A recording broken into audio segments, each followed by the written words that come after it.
Good morning, everyone. Welcome to our small footprint. My name is Nyssa, and if you're new here, we are a family of 8 who live off-grid in Australia. It's like my Sunday chat video, except it's Monday morning because I didn't get around to it on Sunday. And I don't know if you can hear it, but Lamington is yelling at me from the patio because she can hear me, but I didn't want to bring her out into the garden to eat things. So Lamington, quick update there. Lamington is almost 12 weeks old. I'll put a little clip in here of her. We had to put a gate up into the house because she can go out on the patio at the moment. We haven't built her a pen yet out in the paddock or anything. So we put a gate up so that she couldn't get into the house because she's a sheep and sheep poop and pee everywhere, no matter what you do. And also she was sleeping inside when it was cool in a crate, and then we'd have hay everywhere and things like that. So we've just shifted her outside onto the patio for sleeping and during the day and put the gate up, and she's not impressed with us. She very much likes to sleep, well, she used to like to sleep at my feet underneath my desk and things like that, but I've had enough of having to shampoo the rugs every couple of days and things like that. So she is locked out at the moment, and she's getting huge. She's down to a bottle first thing in the morning and late at night, and we'll wean her back on those shortly too. We just got the end of a bag of formula left, so we may as well use it because it'll just sit there and go off otherwise. So she is doing well.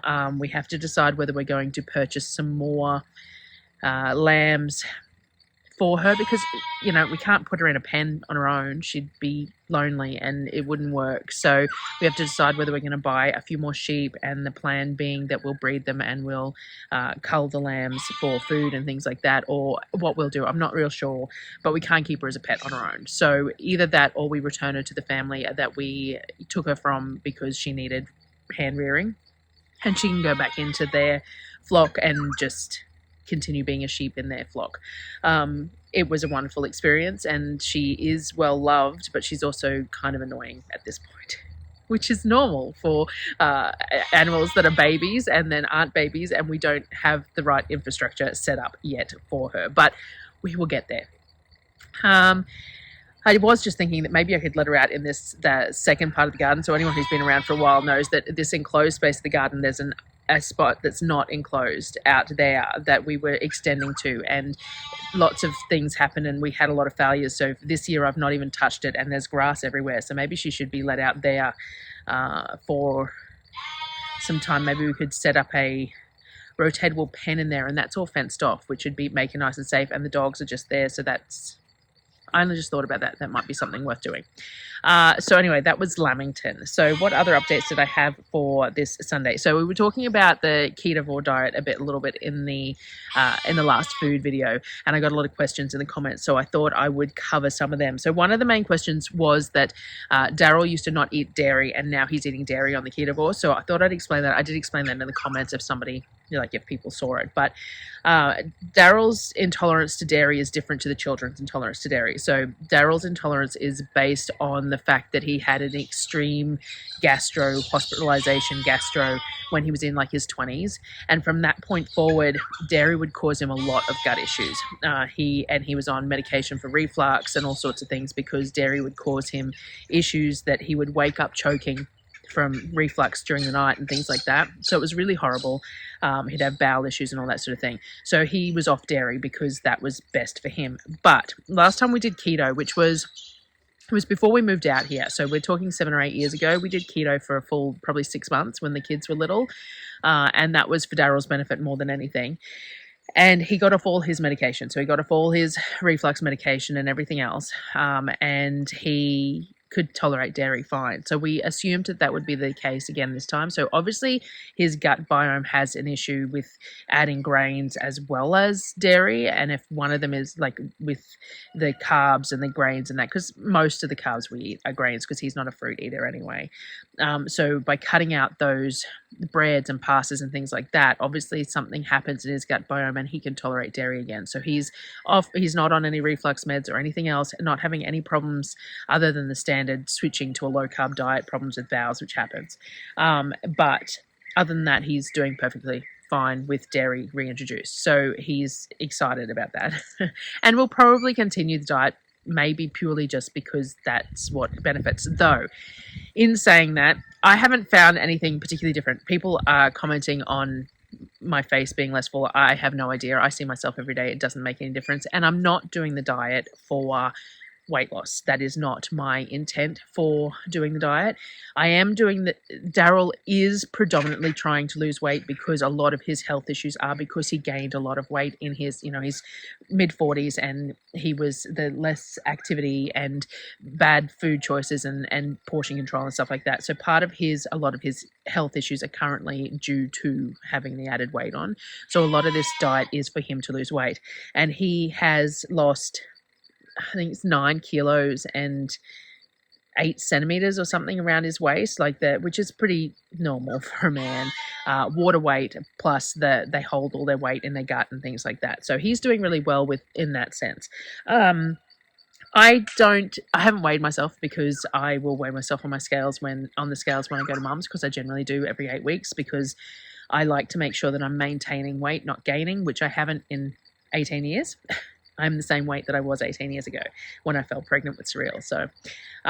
So I will use those scales because I use them every 8 weeks, and I will have a look and we'll see. But the intent of the diet was more for inflammation and pain and things like that. So pain-wise, I haven't noticed any decrease. My face has actually been playing up quite badly in the last couple of weeks. I've had to bump my meds a little bit some days, things like that. So I haven't noticed any significant benefit there. I possibly feel like my psoriasis is a little bit better, maybe. But again, it's cooler weather this week as well, so that could be part of it. So I'll have to just see. I'll have to take note and correlate it as, over time, rather than making a call right now. And weight-wise, I don't know. As I said, it's not what I'm doing it for. I am predominantly doing it to support Darryl, because Darryl needed to do it, wanted to do it. But when I'm the person who cooks all the meals in the house, it's very difficult for him to do it without support. So by doing it with him, I'm supporting him doing it. And if I get any benefits out of it, then that's great. So we'll do it for these 8 weeks no matter what. I will plan to do it for the next 8 weeks, though I am going to add some keto treats and stuff in over Christmas. We normally make trifles and things like that, and I'm going to attempt to do that in a keto carnivore style way, as well as all the standard stuff for the kids. But we'll assess. So it's only been 3 weeks. So, some people get fairly immediate responses and some people less so, and dietary changes don't normally do much for me. I've done a lot of different dietary changes over the last 18 years and have basically come to terms with the fact that this is what I am, and I'm happy with that. Like, hey, I always said to Darryl, the only reason I'd like to lose weight is so that I could go into a shop and shop in the standard women's clothing, rather than having to try and wade through some of the plus size stuff that is tense rather than shaped clothing. But other than that, I don't really have a problem with anything, and my weight doesn't seem to unduly affect my health, because this is what I've been the whole time. So we will see. I do have to take medication for the TN. And I was taking blood pressure medication because I had issues with the blood pressure, but the blood pressure medication was making me feel really, really unwell. So I've stopped taking that. So I don't know whether that would have had issues with weight, but I am not taking it anyway. And because of the condition in my eye, I am mostly blind in one eye from iritis, which was a complication of chickenpox when I was a child. I was on steroids for almost 20 years. They were drop steroids through my eye, but they were still steroids. So there is a possibility that has seriously impacted my ability to lose weight in the long term as well. I don't take the steroid drops anymore. The virus is dormant in my eye, and I don't have to worry about it. I still have no sight in it because the scarring across the cornea is extreme, and it's to a point where it cannot be repaired. So I will never have the eyesight repaired in that eye. But I don't take the steroids, and I haven't since I was, so the virus has about a 21-year lifespan, and I got it when I was 7. So by the time I was 28-ish, I no longer had flare-ups and no longer had to take any medication for it. So I haven't taken it in quite a while, but there was 25 years there where I was taking steroids. And at one point when the virus was really, really active, when I was a child, the steroid drops were like 6 times a day. And then because I'd have reactions to taking steroids too long, they'd have to swap it out for a different medication, and I'd have creams and different drops until the steroid reaction died down. But then I'd have to go back on the steroids to treat the virus because of pain issues and inflammation. So, you know, that might have an impact. I haven't really thought about it before. That was sort of just a ramble that might be partly why, because I have been overweight since I hit puberty. So since I was like 11. So I suppose that the steroids could have had an impact on that. Did I? Anyway, so the keto diet, I'm having a few issues. I said I was having a few issues with eating and stuff too. So a lot of people commented that, you know, when you go keto, then that suppresses appetite and stuff as well because of the protein levels.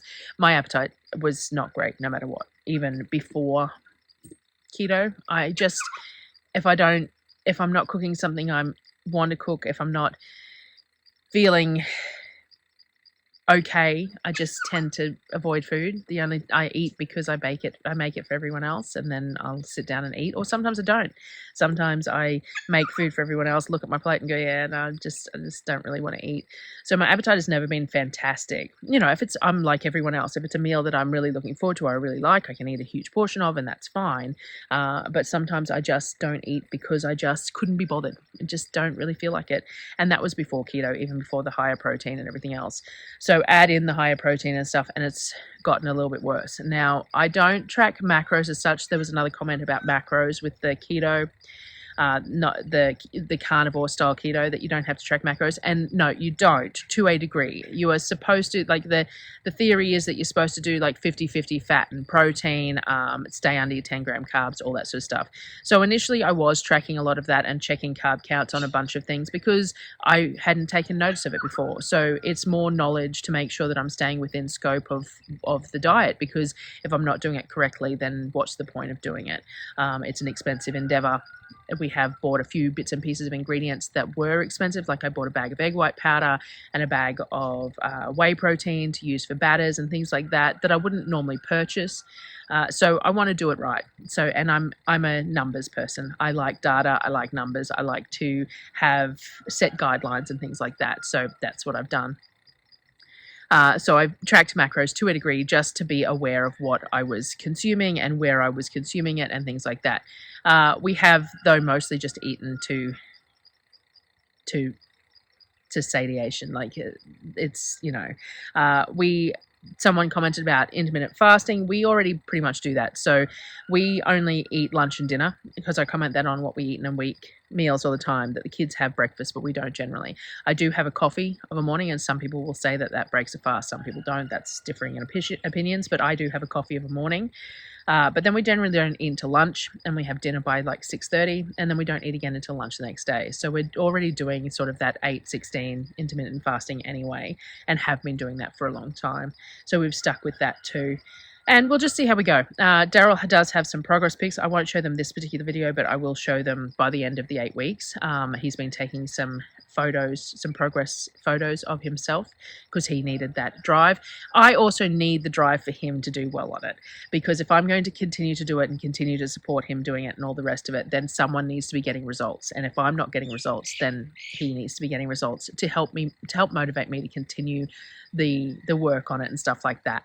I have tried a few recipes that I found online for different things. Some have been great, some not so much. I made the cottage cheese flatbread yesterday, and that was really good. But I made a batter the other night, a keto batter, that was a complete fail.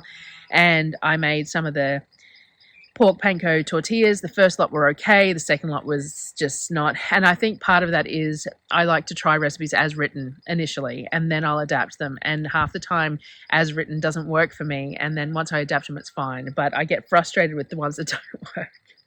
I have been enjoying the new smoker though. We did a big chuck roast, smoked. I've got some ribs to go in today and things like that. So all of those will be shared in the food videos as we go along, and there's plenty of those to come still too. I just wanted to get this one out.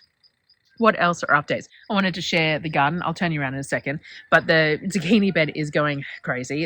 I got the kids out to put some more soil on some beds for me yesterday so that I can put some of my tomato seedlings and stuff. We still haven't got any more bed covers done, but the seeds are getting root bound. The seedlings are getting root bound, and I don't have a choice. I'm going to have to put them out and hope. So the geese were getting in the garden, which was an issue. Darryl has stapled up where the geese were getting in, so at least the geese won't get in. But I don't know if the seedlings are going to survive out here without covers. But I don't have a lot of choice. Darryl hasn't had time to do them, and he's the one who's been sorting them out, and I don't have time. I need someone else to take on some of the tasks, and he hasn't had a chance to do them, so we'll just have to plant the seedlings out and see what we get. I have some calendula and some bergamot and some dahlias to go out as well, and theoretically most things leave those alone, and I have a whole lot of marigolds, so if I plant them around the tomato seedlings, hopefully we'll see how we go. And then I need to start some basil. I didn't start it yet because last year I found that it took off better if I started it later in the season, so I'm going to start basil shortly, and once I get these seed trays emptied into the beds, because I don't have enough room under my lights otherwise. So the garden it's a mess. It's full of weeds and it's a mess, and it's only November. So it is what it is. We're figuring it out still, and life has just been a little bit complicated. What else has been going on? With the shop and the stock. So I'm doing an inventory on the shop and the stock of all the stuff that I got left. A couple of orders, the mugs got broken in transit. Make sure you let me know if you've ordered mugs and anything got broken, because I will replace them. And I bought some more sturdy boxes. So the boxes that I packed the ceramic mugs in, I wrapped them in bubble wrap and stuck them back in the boxes that the mugs got shipped to me in, and they're just not sturdy enough, I don't think, even when they're packaged in things. So I actually ordered some sturdier corflute boxes for the mugs to go in, so from this point forward hopefully I won't have any problem with that. But I also ordered a bunch of bits and pieces of extras, so I mentioned it. So I did mention on Facebook that I was doing some Christmas shirts and shorts for the kids, and I thought I might offer some extra ones. So I am going to offer them. There has been positive and negative to that. I don't really care. I have some extra Christmas transfers, and I can get more of these transfers fairly easy. It's about a 48-hour turnaround for me to upload my artwork to the company, for them to print it and for them to post it. So getting that sort of stuff is fairly simple for me to do. However, I'm not going to sell the transfers. That it's my art, and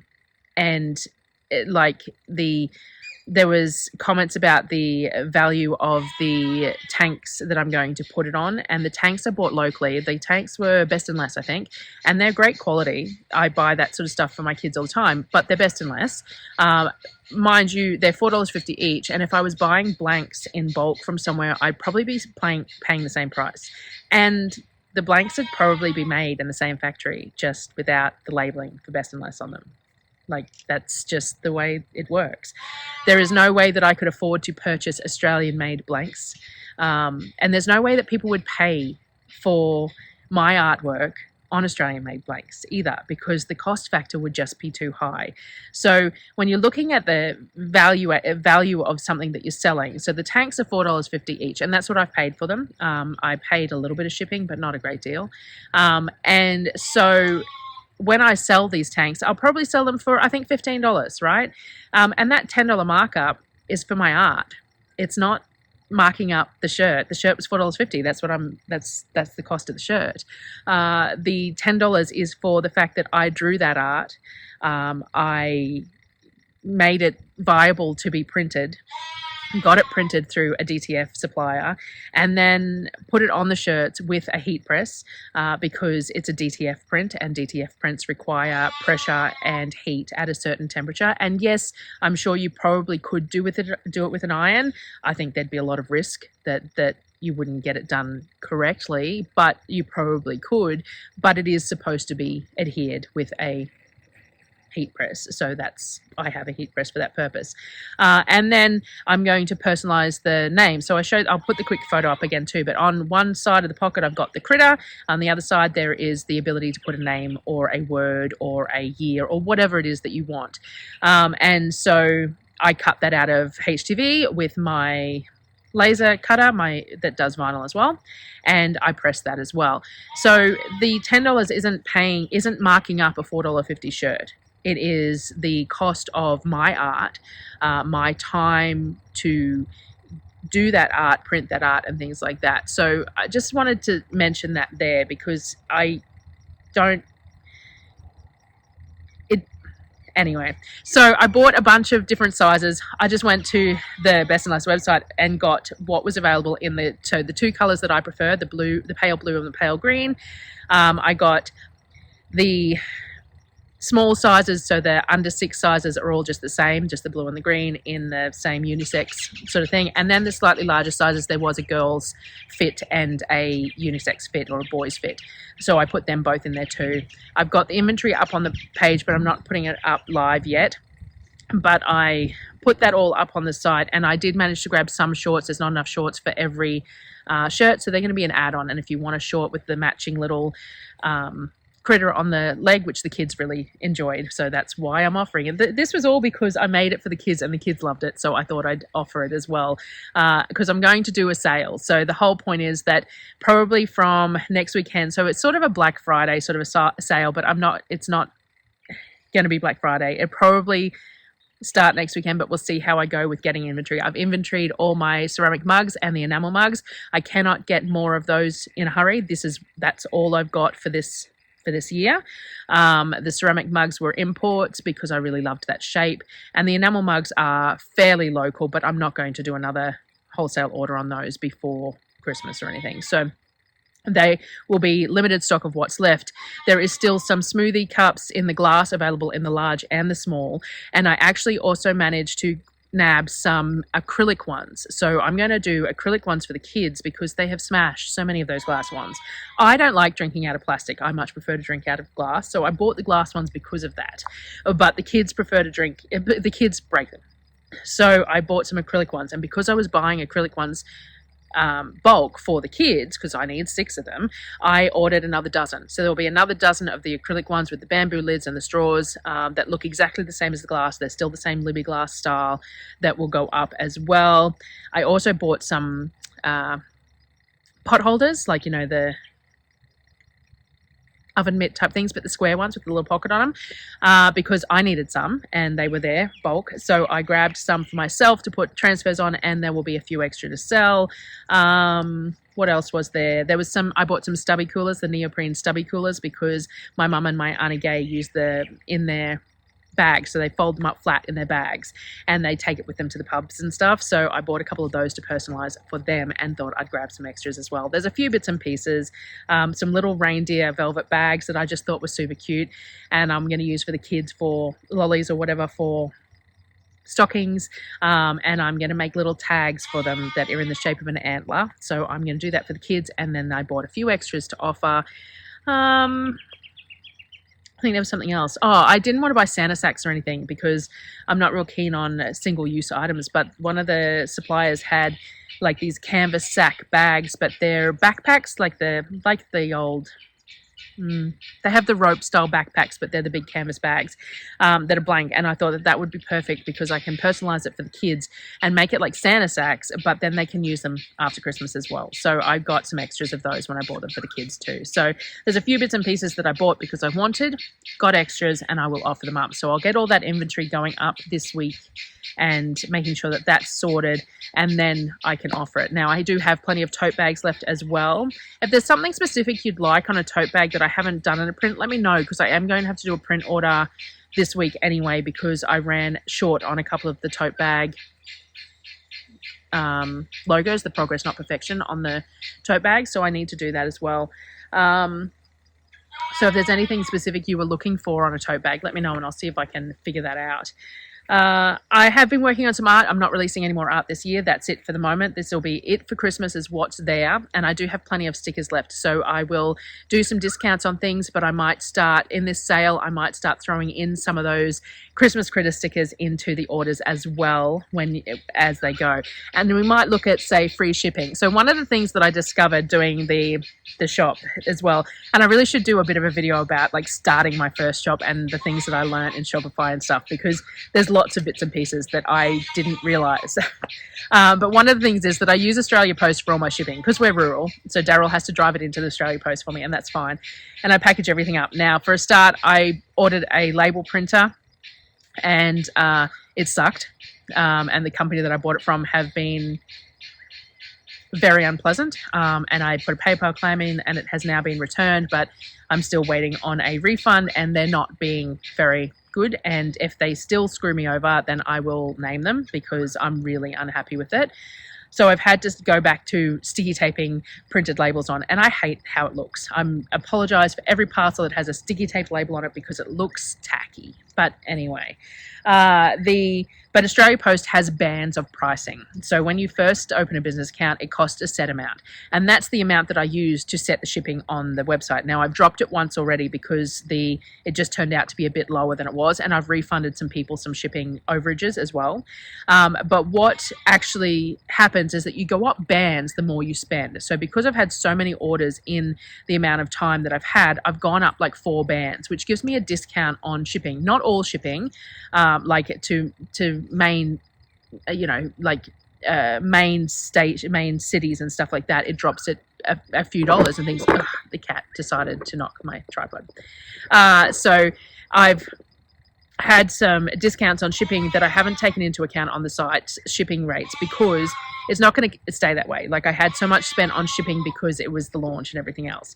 But it means that I've saved a couple of dollars here and there on shipping, and the shipping is a bit cheaper than what is on the site now. So I thought maybe I might do free shipping in Australia for this sale as well. And that will just cover it's a bit cheaper anyway, and I've had a bit of overage paid here and there, a couple of dollars. I've only refunded if it's been over like $10 or $5 or a significant amount. Or I've sent things express. Some people have got their parcels express instead of standard because what they paid covered express anyway, and there was a bit of a delay in some of the stuff going out with the tote bags and stuff like that. But anyway, the shipping is cheaper at the moment. So it will go back up again once I haven't spent as much money in the 4-week period or whatever.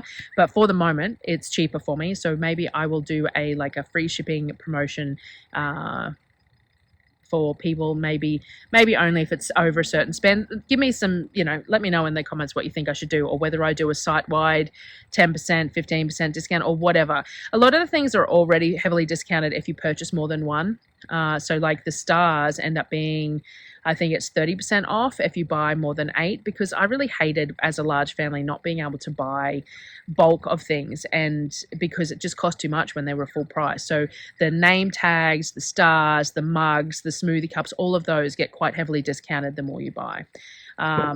So the cat is just winding around my legs and the tripod. And I bought this new tripod. I can't show you, obviously, because the camera's on it. But it's a really lightweight one, I did it purposely because I have, look, see, it's wobbly. I have all these problems with holding my phone up when I'm using my phone, and this means that it can rest on the ground. So I can support it with my hand if I want, or just leave it on the ground, and it means that I'm not actually holding the weight. So anyway, this has been one hell of a squirrel.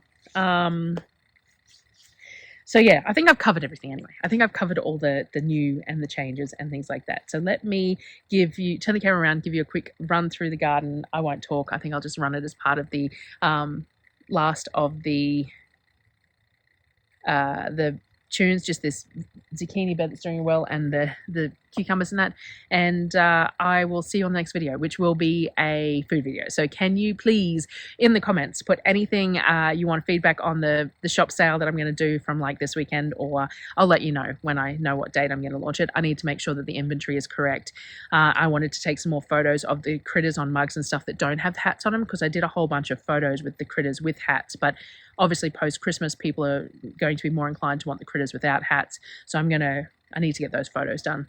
And I actually got an order for the Starlight Foundation to make a bunch of stars for them with Happiness Matters on them, which is lovely. So I'm working on those at the moment and getting them all cut out. So yeah, feedback in the comments would be great. And I will see you on the next video. Thanks, guys.